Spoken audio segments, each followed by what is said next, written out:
Comme expliqué précédemment, nous avons besoin d'un nouveau modèle pour enfin expliquer certaines des observations avec lesquelles les scientifiques luttent depuis des décennies, voire des siècles. Ce modèle implique des changements radicaux dans notre vision de l'architecture de l'univers. Voyons quelles sont ses implications et les hypothèses desquelles nous devons partir. D'abord, il faut se rappeler que nous utilisons toujours les ondes ou les champs électromagnétiques pour observer et mesurer directement les événements physiques et les objets. Par exemple, ce sont les photons de lumière qui nous permettent de voir une orange. Ces photons sont des constituants d'un cas particulier d'onde électromagnétique qu'on appelle la lumière.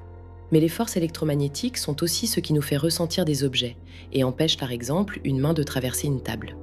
Et on peut généraliser ce principe car ce qui nous permet de percevoir les choses sont toujours les champs électromagnétiques.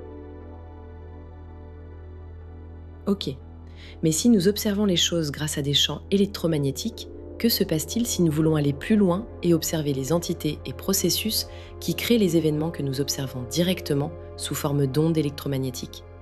Nous ne pouvons pas avoir un accès direct à ces entités, car par définition, elles existent en deçà des ondes électromagnétiques. Nous devons donc supposer qu'il existe un autre domaine ou d'autres dimensions du domaine dans lequel nous vivons, où ces entités existent et suivent des règles qui finissent par produire les événements que nous pouvons observer.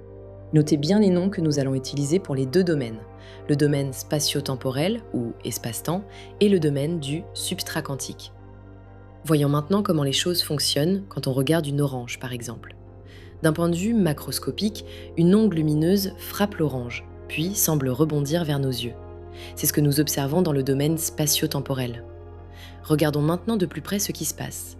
Attention, les images que vous allez voir servent à vous donner une idée de ce qui se passe, mais ne représentent pas des objets qui peuvent être observés directement tels qu'ils sont montrés, bien qu'ils soient bien réels. Ok, étudions un pixel de la peau d'orange, et cela peut bien sûr être généralisé au groupe de pixels qui composent l'image de l'orange. Un atome dans l'orange reçoit un photon lumineux, ce qui augmente l'énergie de l'atome.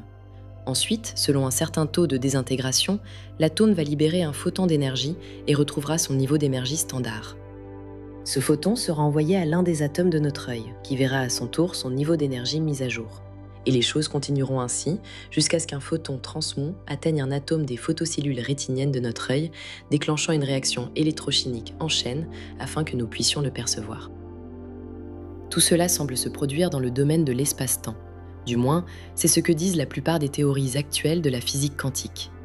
Mais la théorie que je vous présente est, différente. Ce qui se passe vraiment, selon cette théorie, c'est que l'énergie reçue atteint l'atome de l'orange dans le domaine du substrat quantique, ce qui déclenche alors une série d'interactions dans ce domaine avec tous les atomes potentiellement récepteurs. Ces interactions vont déterminer les probabilités d'atteindre chacun de ces atomes. À partir de ces probabilités, une règle stochastique applicable à ce domaine choisira l'un des candidats. C'est cet atome qui verra son niveau d'énergie augmenter. C'est tout cela qui crée l'événement que nous observerons dans le domaine spatio-temporel. Mais encore une fois, notez que ce qui a créé cet événement s'est produit dans le domaine du substrat quantique et que l'événement résultant est la combinaison de l'événement d'émission, de l'événement de réception et de l'énergie du photon transféré. Nous verrons dans les prochaines vidéos comment cette nouvelle interprétation peut être utilisée pour expliquer des comportements d'éléments dans notre univers jusqu'à présent inexpliqués. Cela signifie aussi que l'espace-temps n'existe pas en lui-même. En d'autres termes, ce n'est pas un espace dans lequel des objets et particules se déplacent, mais qu'il est défini par les événements eux-mêmes et mis à jour en temps réel pour être observé par nos sens ou en appareil de laboratoire grâce aux champs électromagnétiques. Alors vous vous demandez peut-être pourquoi on ne peut pas observer directement ces interactions réelles qui se produisent dans le domaine du substrat quantique. Eh bien, tout d'abord, les sens des êtres humains ne peuvent détecter que les changements d'énergie dans les atomes de leur corps. Cela s'applique aussi aux machines et aux équipements de laboratoire. Ainsi, les seules interactions que nous pouvons observer directement impliquent un transfert d'énergie, qui peut être observé comme un événement dans l'espace à 4 dimensions. Le reste des interactions reste caché dans les dimensions du substrat quantique. Nous sommes un peu comme des êtres minuscules qui vivraient dans un plan bidimensionnel. Tout ce qu'ils pourraient voir et ressentir, c'est ce qui se passe dans ce plan. Mais supposons qu'une sphère tridimensionnelle traverse le plan dans lequel ils vivent. Tout ce qu'ils pourraient voir, c'est la ligne d'intersection de la sphère 3D avec leur espace bidimensionnel. Et ils pourraient en déduire qu'il s'agit d'un cercle. Et de même, c'est ainsi que nous percevons, dans notre domaine espace-temps à 4 dimensions, les résultats des interactions se produisant pleinement dans les dimensions cachées du substrat quantique. Avant d'examiner les implications de cette nouvelle manière d'interpréter les lois de l'univers, revoyons en résumé les deux principales caractéristiques de cette nouvelle interprétation.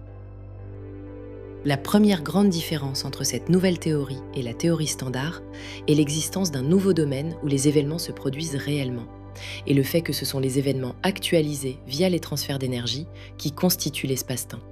Mais nous avons aussi constaté l'importance des réponses des récepteurs dans les interactions.